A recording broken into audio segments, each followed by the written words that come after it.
श्री स्वामी समर्थ।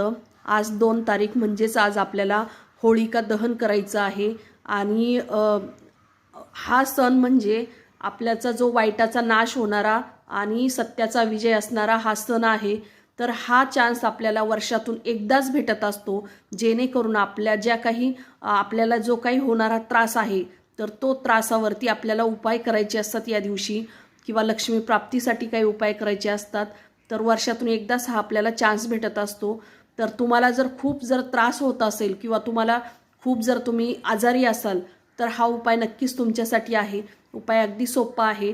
तर सर्वात प्रथम तुम्हाला एक काळं कापड घ्यायचं आहे, त्यामध्ये तुम्हाला 1 रुपया ठेवायचा आणि त्याची गाठ मारून तुमच्याजवळ सकाळपासून तर संध्याकाळपर्यंत तुमच्याजवळ ती पुडी आहे किंवा ती पुरचुंडी आहे तर ती तुमच्याजवळ ठेवायची आहे। तुम्ही खिशात ठेवा, पदराला तुमच्या गुंडाळून ठेवा किंवा तुमच्या ड्रेसमध्ये ठेवा, कुठेही ठेवा, परंतु तुम्हाला दिवसभर ती तुमच्याच जवळ बाळगायची आहे।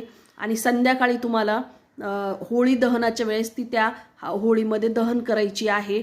तर यामुळे तुमचा नक्कीच जो होणारा त्रास आहे तर तो कमी होईल। आणि लक्ष्मी प्राप्तीसाठी तुम्हाला 7 लवंगा घ्यायच्या आहे हिरव्या, त्यानंतर तुम्हाला 1 दालचिनी घ्यायची आहे आणि तूप घ्यायचं आहे। आणि हे सगळंही एकत्र तुमच्या हातावरती घेऊन तुम्हाला लक्ष्मी प्राप्तीसाठी तुम्हाला मंत्र म्हणायचा आणि तुम्हाला ते होळीमध्ये दहन करायचं आहे। बघा नक्कीच तुम्हाला फायदा होईल।